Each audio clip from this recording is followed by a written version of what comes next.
Bismillahirrahmanirrahim. Alhamdulillahirabbil alamin wassalatu wassalamu ala asyrafil anbiya wal mursalin sayyidina wa habibina Muhammadin wa ala alihi wa sahbihi ajma'in.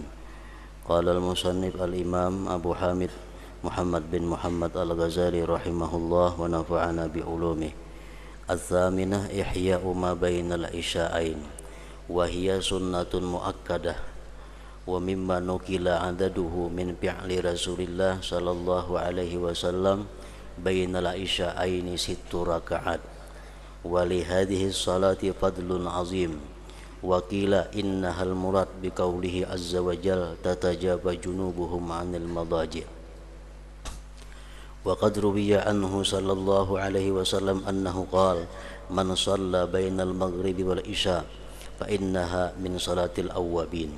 Wa qala sallallahu alaihi wasallam man akafa nafsahu bima bainal maghrib wal isya fi masjidi jama'atin lam yatakallam illa bi salatin aw bi qur'anin kana haqqan 'ala Allah ay yabniya lahu qasrayn fil jannah masiratu kulli qasrin minhuma mi'atu 'am wa yaghrisu lahu bainahuma ghirasan law tafahu ahlul ardi lawasi'ahum wa sayati baqiyatu fadailiha fi kitabil awrad insyaallah taala ila akhir.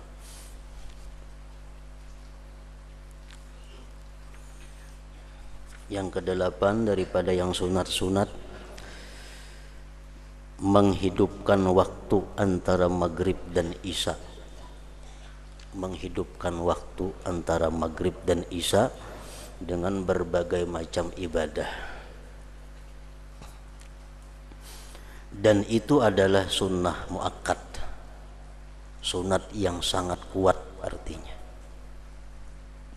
termasuk perbuatan Rasulullah sallallahu alaihi wasallam menghidupkan waktu antara maghrib isya. Yang dinukil jumlah rakaatnya,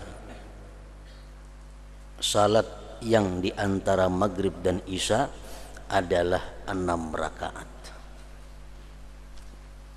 2 rakaat salam, 2 rakaat salam, 2 rakaat salam.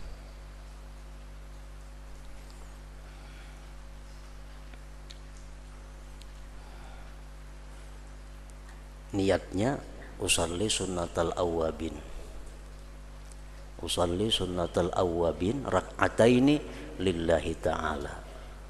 Aku sembahyang sunat awwabin 2 rakaat karena Allah Ta'ala. Tuntung 2 rakaat lagi, usalli sunnatal awwabin rak'ataini lillahi ta'ala. Tuntung pulang 2 rakaat, usalli sunnatal awwabin rak'ataini lillahi ta'ala. Bacaannya cukup Fatihah lawan qul ya rakaat pertama, kedua Fatihah dan qul huwallahu ahad.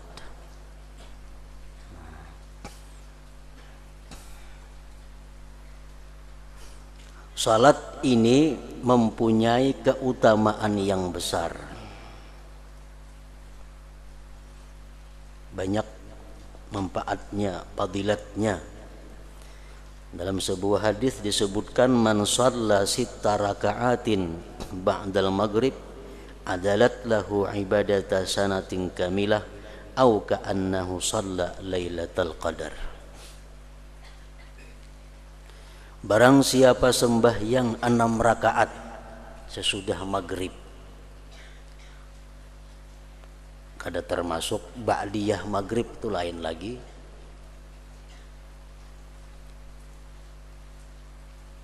Sembahyang 6 rakaat sunat awwabin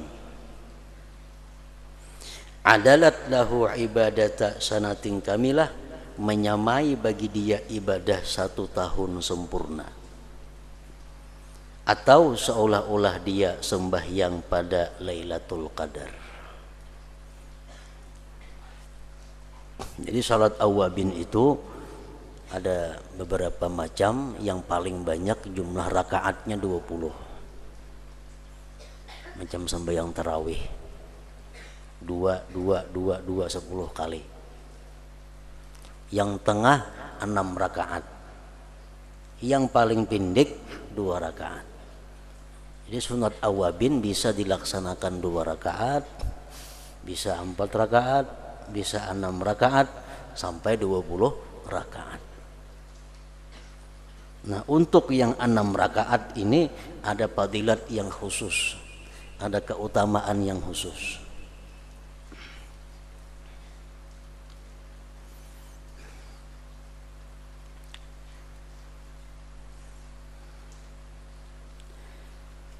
Dan ada yang mengatakan bahwa salat itulah yang dimaksud dengan firman Allah Azza wa Jal, tatajafa junubuhum 'anil madaji'. Artinya lambung mereka jauh dari tempat tidurnya. Yaitu orang yang sembahyang 6 rakaat tadi.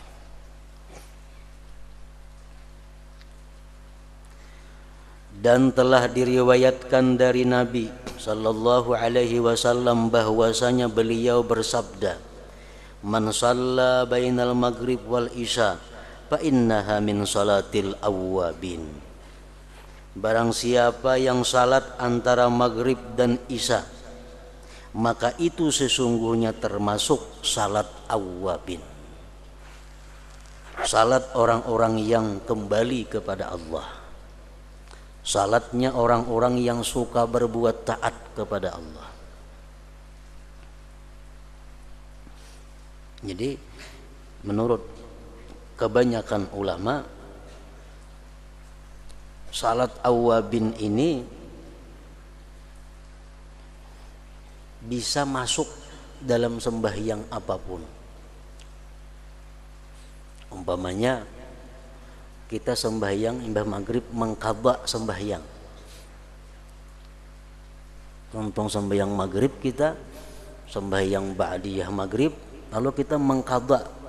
Nah, mengqadha sembahyang, misalnya siang tadi kada sembahyang duha, diqadha ka imbah maghrib sembahyang duha. Sembahyang duha 4 rakaat umpamanya. Itu termasuk awwabin juga. Itu pendapat sebahagian besar ulama, fuqaha ahli fikih.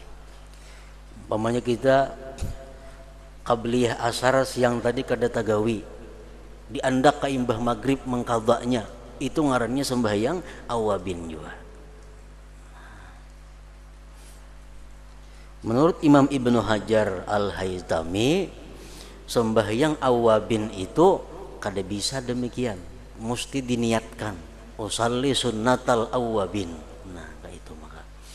Jadi sembahyang qadaan atau sembahyang sunat-sunat yang lain yang kita laksanakan antara maghrib isya itu bukan sembahyang awwabin kalau niatnya bukan awwabin.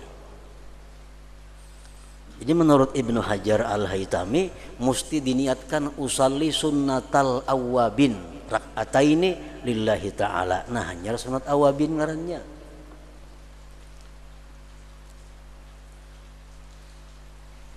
Kalau kada diniatkan awwabin, kada termasuk awwabin.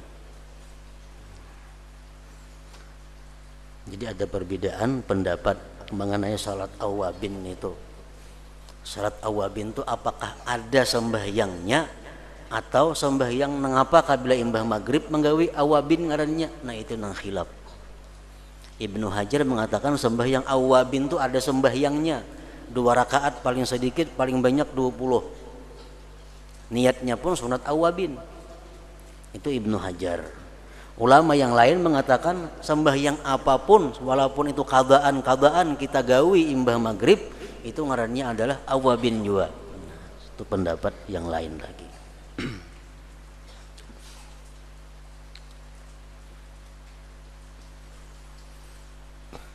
Nah, mereka mengambil ini hadis Nabi, barang siapa yang salat antara maghrib dan isya, maka itu sesungguhnya termasuk salat awwabin. Sembahyang apakah?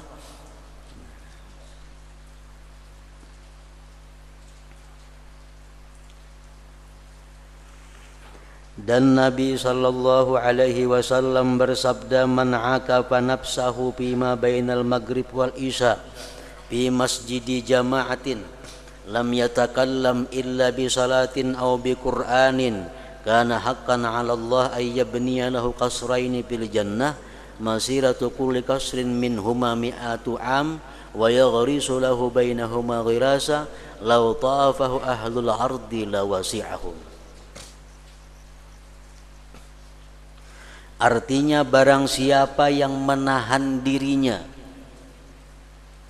yang beriktikaf artinya.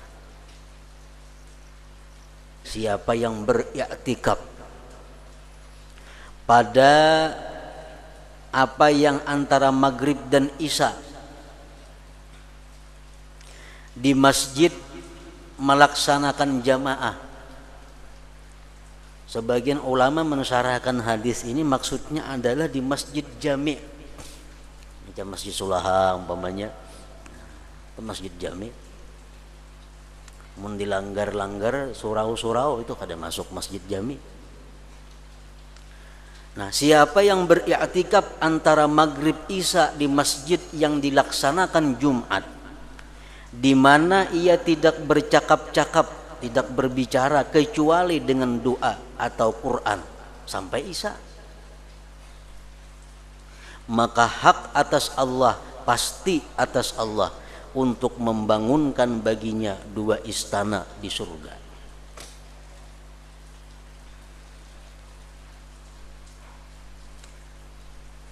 Perjalanan masing-masing istana itu 100 tahun. Istana sini ke istana sana 100 tahun hanya sampai. Jakanya dijalani dengan jalan dunia ini. Kayak apa genalnya istananya, mun kita bakululing 100 tahun hanya sampai ke nang sebuahnya. Dan Allah menanam tanaman untuknya di antara keduanya istana tadi, yang seandainya penduduk bumi mengelilinginya niscaya memuat mereka itu.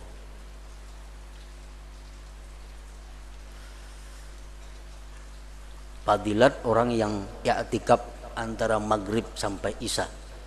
Tapi i'tikafnya bacaan Quran, hadis, bacaan salawat, zikir, tasbih, kada bercakap-cakap duniawi.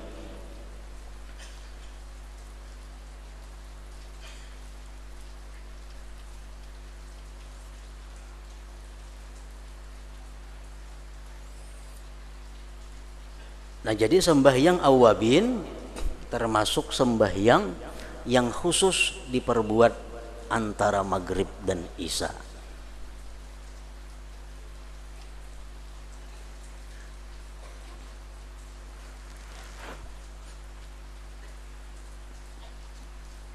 Jadi amalan-amalan antara maghrib isya ada yang khusus. Bila kita amalkan antara maghrib isya, kita akan mendapat fadilat yang besar.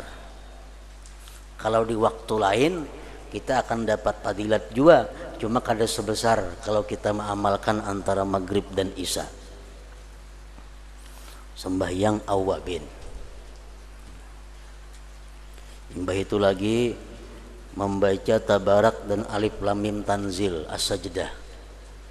Rasulullah bersabda, man qara'a tabarakalladzi biyadihil mulku wa alif lam tanzil as-sajdah bainal maghrib wal isya faka'annama qama lailatul qadar. Siapa yang membaca surat tabarak dan alif lam tanzil sajadah antara maghrib dan isya, maka seolah-olah dia beribadah pada malam qadar, seolah-olah dia beribadah pada Lailatul Qadar. Artinya apa? Dapat ganjaran sama seperti orang yang beribadah di malam qadar, yaitu malam yang lebih baik daripada 1000 bulan. Itu fadilat yang lebih daripada sekedar fadilat yang dimiliki surah tabarak. Kan tabarak itu fadilatnya membantu kita untuk menghadapi fitnah kubur. Gunanya membaca tabarak itu untuk membantu kita menghadapi fitnah kubur, menghadapi munkar nakir dan sebagainya. Surah tabarak.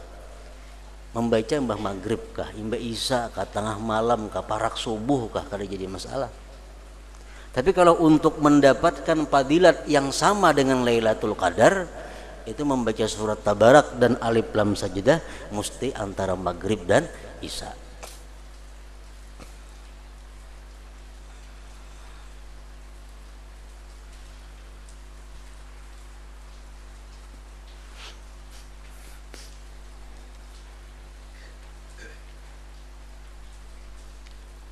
dan akan datang setinggal dari keutamaan-keutamaannya di dalam Kitabul Aurat insyaallah taala. Imam Ahmad Al-Hawari pernah bertanya kepada Syekh Abu Sulaiman Ad-Darani. Ujar sidin, wahai Syekh, mana baiknya orang itu puasa seharianan, puasa sunat. Puasa sunat. Kemudian dia habis maghrib makan minum kan, habis maghrib. Lawan orang itu kada puasa, tapi ini antara maghrib isya itu beribadah, mana ganalnya pahalanya? Abu Sulaiman Ad-Darani mengatakan lebih besar pahala menghidupkan waktu maghrib antara maghrib isya itu daripada puasa sunat seharianan itu.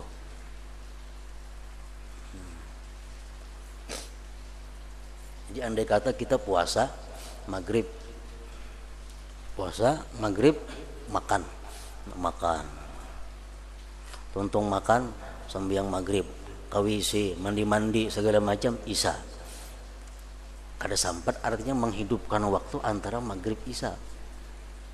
Ada seekongnya ini kada puasa siang hari, cuma begitu maghrib sembahyang berjamaah, duduk beribadah sampai isya, sembahyang isya pulang berjamaah, lebih afdal itu pahalanya daripada puasa seharianan tadi, tapi antara maghrib isya kada kawa beribadah. Nah, jadi kedudukan waktu antara maghrib isya ini adalah mendekati dengan waktu tengah malam. Kalau kita kada kawa beribadah di tengah malam, kita ambil waktu menghidupkan waktu antara maghrib dan isya.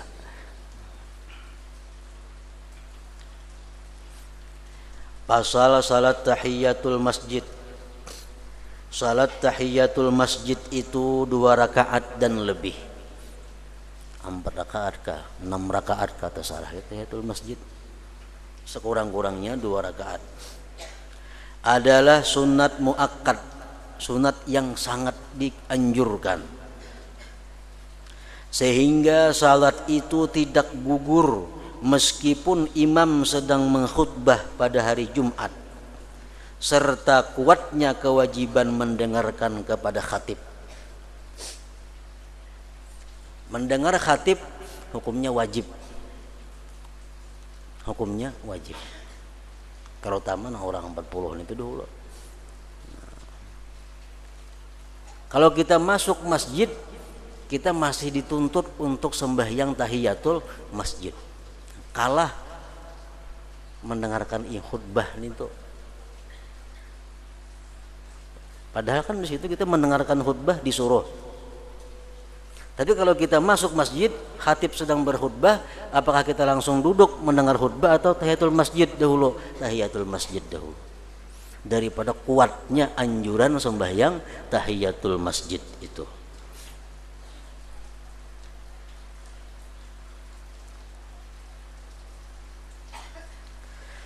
Jika ia mengerjakan salat fardu atau qadaan, maka tahiyatul masjid itu tertunaikan dengannya dan ia berhasil mendapat keutamaan. Masuk masjid langsung sembahyang duha, masuk masjid langsung mengqadha sembahyang zuhur umpamanya. Nah, itu tak kurang termasuk sudah tahiyatul masjid di situ. Kecuali tahiyatul masjid yang dinazarkan, nah itu kada masuk. Tahiyatul masjid yang dinazarkan, aku bernazar bila mana ini aku hendak sembahyang tahiyatul masjid. Nah, masuk masjid mesti sembahyang tahiyatul masjid. Kada gugur dengan sembahyang duha, dengan sembahyang mengqadha di masjid kada gugur. Tapi kalau kita kada bernazar apa-apa, kita masuk ke masjid langsung sembahyang qabliyah umpamanya. Nah, masuk sudah tahiyatul masjid di situ. Dan ia berhasil mendapat keutamaan. Karena yang dimaksudkan adalah agar ia pada permulaan masuknya itu tidak kosong dari ibadah yang khusus dengan masjid sebagai pelaksanaan hak masjid itu.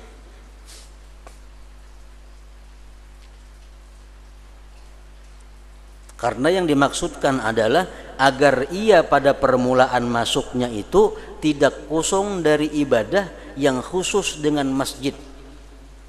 Masjid dibina untuk apa? Lis-shalah, untuk sembahyang. Fungsi masjid utama itu adalah untuk sembahyang.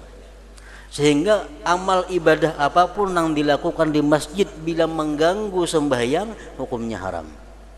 Kenapa? Karena fungsi masjid utama itu adalah untuk salat. Nah, kita masuk masjid, kita mesti menunaikan hak masjid. Ibadah khusus untuk masjid apa?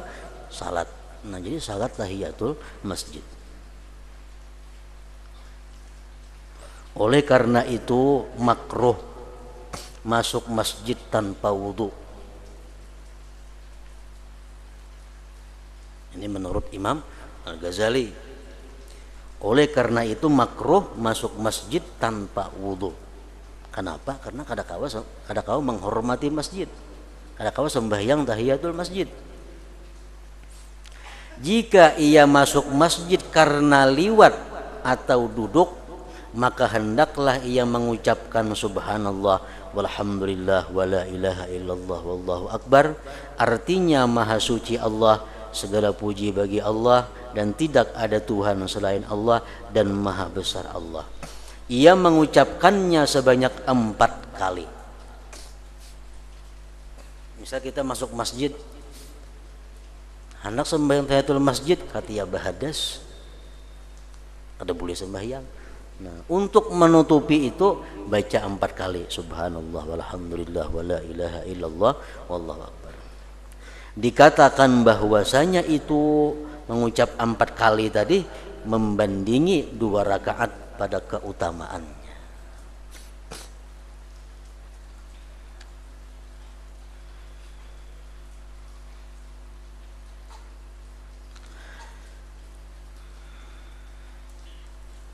Jadi sembahyang tahiyatul masjid itu bila kita masuk masjid, duduk kita, nah sudah kehilangan waktu tahiyatul masjid.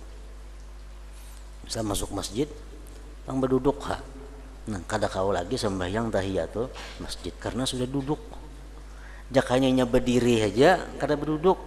Nah, masih ada waktu untuk tahiyatul masjid. Berdiri misal di masjid walaupun lawas berdiri, nah masih ada waktu tahiyatul masjid. Kalau masuk masjid duduk walaupun 1 mat, kada kau lagi sembahyang tahiyatul masjid, sudah hilang apa waktunya, sudah habis waktunya. Nah, oleh karena itu kita biasa hari Jumat datang ke masjid pas orang azan, orang bang,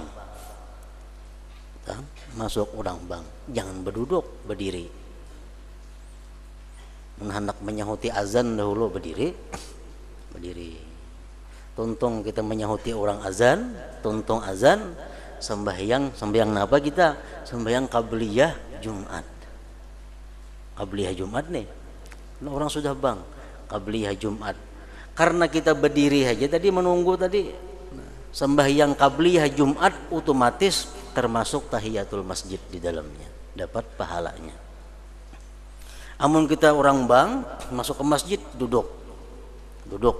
Tuntung orang bang sembahyang qabliyah Jumat, nah kada dapat pahala tahiyatul masjid, kada dapat pahala karena sudah berduduk bang tadi kita.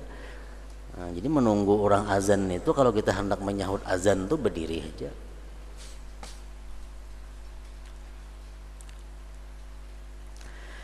Menurut mazhab Asy-Syafi'i rahimahullah bahwasanya tahiyatul masjid itu tidak dimakruhkan pada waktu-waktu karahiyah, makruh mengerjakan salat, yaitu sesudah salat asar, sesudah salat subuh, waktu tergelincir matahari, waktu terbit matahari, dan waktu terbenam matahari.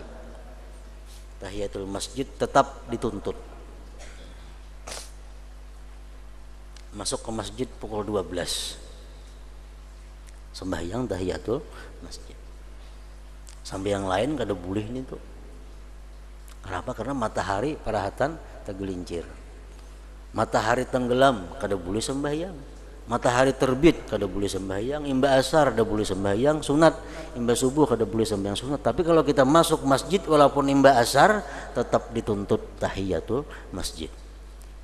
Masuk masjid imba sembahyang subuh tetap tahiyatul masjid.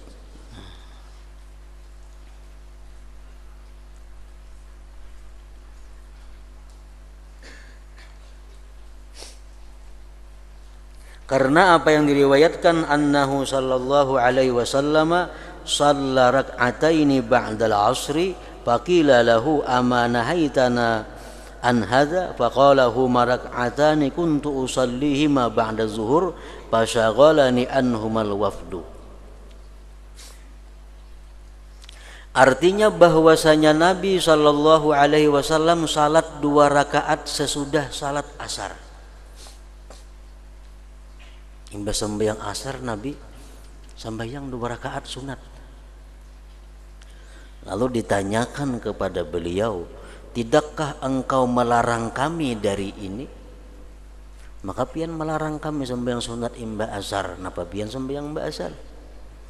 Beliau bersabda, kedua rakaat itu adalah 2 rakaat yang selalu saya kerjakan setelah zuhur. Lalu utusan dari negara lain menyibukkan saya dari 2 rakaat itu. Jar Nabi 2 rakaat mengimbah asar itu adalah 2 rakaat mengqadha ba'diyah zuhur nang kada sempat tagawi. Imbah sembahyang zuhur Nabi kita kada tangan tamu. Kada tangan tamu otomatis ba'diyah zuhur kada sempat diperbuat sidin. Imbah sembahyang asar sidin qadha ba'diyah zuhur tadi. Jadi boleh aja artinya kita mengqadha sembahyang sesudah asar itu.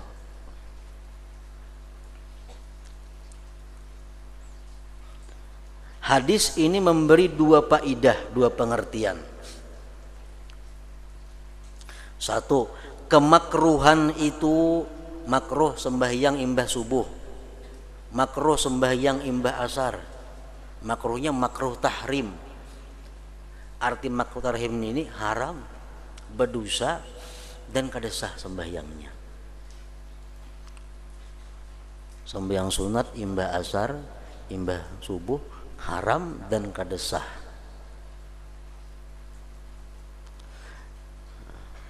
Kemakruhan itu terbatas pada salat yang tidak mempunyai sebab. Kada boleh sembahyang imbah asar, kada boleh sembahyang imbah subuh. Itu kalau sembahyangnya kada mempunyai sebab. Kalau sembahyang mempunyai sebab, kada jadi masalah. Misal kita imbah asar baudu, tontong baudu sembahyang 2 rakaat sunat wudu. Walaupun imbah asar kada jadi soal, karena sembahyangnya sembahyang yang punya sebab sebelumnya.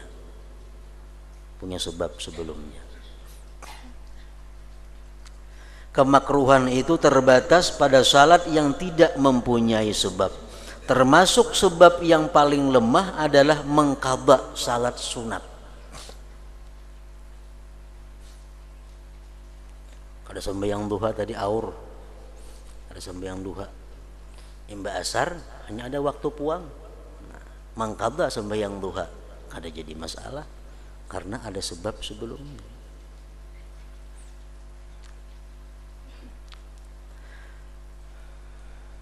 Termasuk sebab yang paling lemah adalah mengqadha salat sunat. Karena para ulama berbeda pendapat mengenai apakah salat sunat itu diqadha. Itu khilaf ulama. Ada mengatakan sembahyang sunat itu kada perlu diqadha. Ada mengatakan sunat diqadha.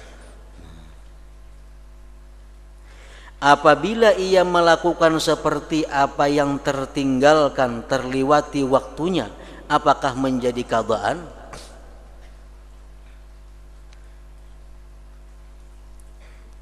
Menjadi qadhaan yang terliwati waktunya. Apabila kemakruhan itu hilang dengan sebab yang paling lemah, maka lebih pantas kemakruhan itu hilang dengan masuk masjid, karena masuk masjid adalah sebab yang kuat. Imba asar, sembahyang kifayah di masjid, tahiyatul masjid, kada jadi masalah karena ada sebabnya, masuk masjid sebabnya. Lalu sembahyang tahiyatul masjid.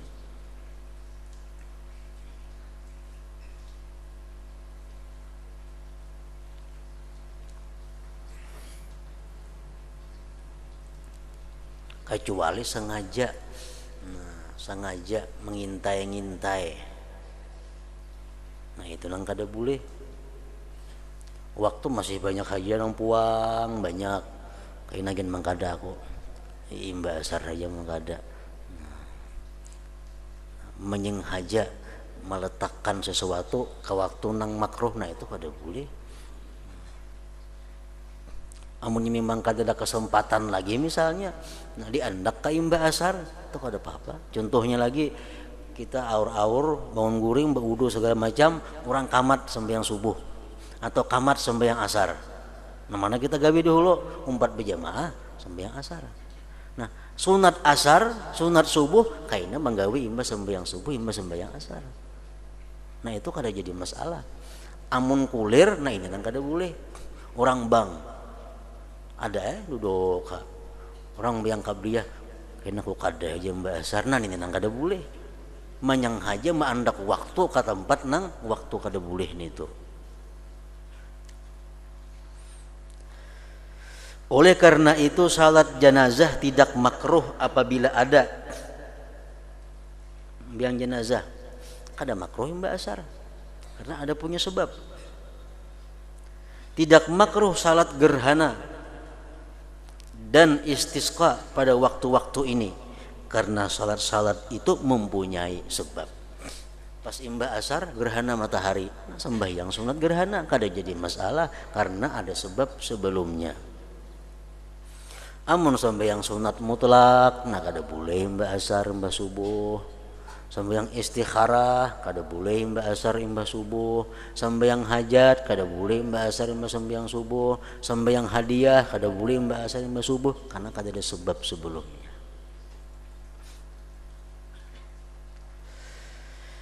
Nah hadis tadi yang kedua mengqadha salat-salat sunat, karena Rasulullah sallallahu alaihi wasallam mengqadhanya.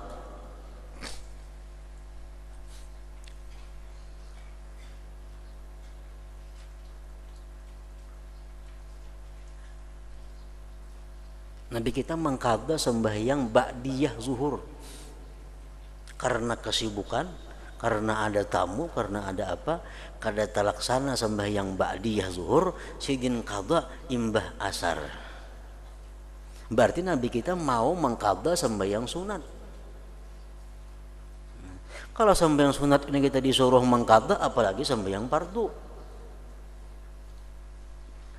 Mengqadha salat-salat sunat karena Rasulullah sallallahu alaihi wasallam mengqadhanya. Dan kita mempunyai teladan yang baik pada beliau. Dan Aisyah radhiyallahu anha berkata, kana Rasulullah sallallahu alaihi wasallam idza ghalabahu naumun aw maradun falam yakum tilkal lailata shalla min awwalin nahar 12 raka'atan. Artinya Rasulullah sallallahu alaihi wasallam apabila terkalahkan oleh tidur, artinya taguringan atau sakit, dan beliau tidak mendirikan malam itu, malam sering taguringan, begitu bangun sudah subuh, atau sering malam sedang sakit kada kau beribadah, maka beliau salat 12 rakaat dari awal siang.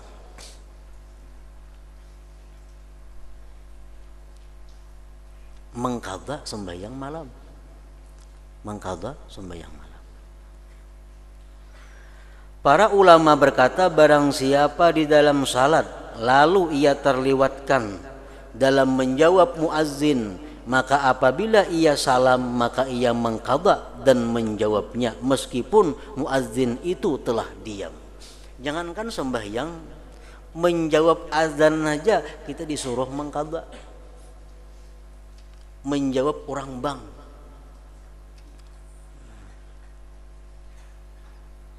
Misalnya rahatan kita masuk masjid sembahyang tahiyatul masjid. Begitu Allahu Akbar tahiyatul masjid, bang orang bang. Kada kamu menjawab karena kita sembahyang tahiyatul masjid, sembahyang.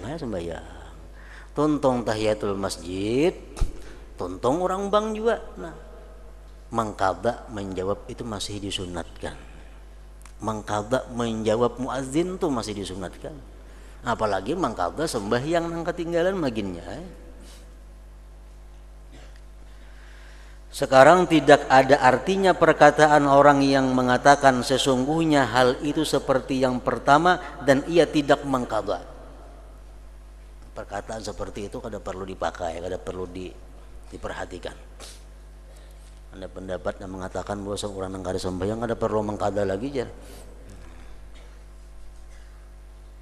Nabi pun mengqadha sembahyang.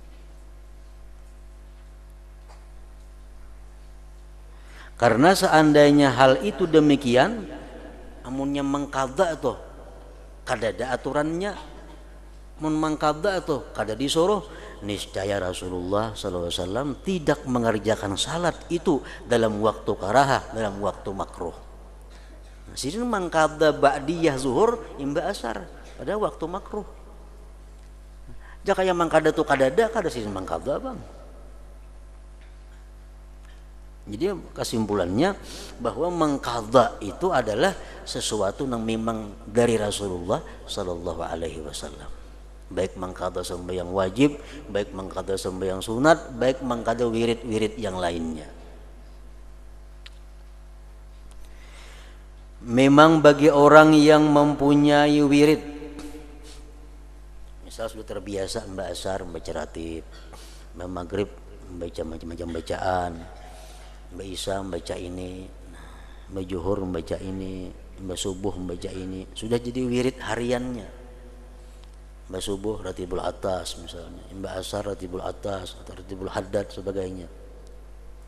Lalu ada uzur yang menghalanginya, satu hari kada tabaca wirid-wirid itu, maka sayogianya ia tidak meringankan bagi dirinya sendiri untuk meninggalkannya, tetapi ia perdapati pada waktu lain.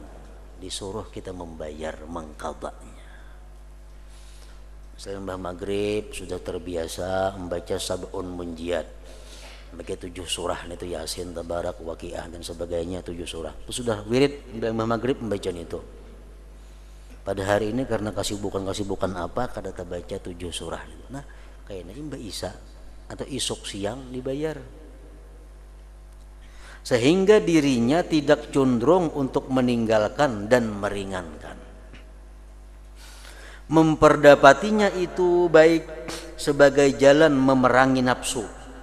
Dan karena bahwasanya Nabi SAW bersabda, ahabbul a'mal ilallah adwamuha wa in qalla. Artinya amal yang paling disukai kepada Allah Ta'ala adalah amal yang paling kekal terus menerus meskipun sedikit. Namun kita ada kesibukan pray, belanja lapang gawi, ada kesibukan pray, nah itu Allah kada suka. Allah suka amalan itu yang terus menerus, yang rutin walaupun sedikit. Nah, supaya kita jangan keluar daripada dawam, daripada rutin, bila kita kada baca dibayar di waktu yang lain, dikata. Dengannya dimaksudkan agar seseorang itu tidak terputus dalam terus-menerus beramal. Aisyah radhiyallahu anha meriwayatkan dari Nabi sallallahu alaihi wasallam bahwasanya beliau bersabda, man abadallaha azza wa jalla bi'ibadatin thumma tarakaha malalatan maqatahu Allah azza wa jalla. Artinya barang siapa yang menyembah Allah azza wa jalla dengan satu ibadah rutin, mbah maghrib membaca sab'un munjiat, mbah maghrib sab'un munjiat,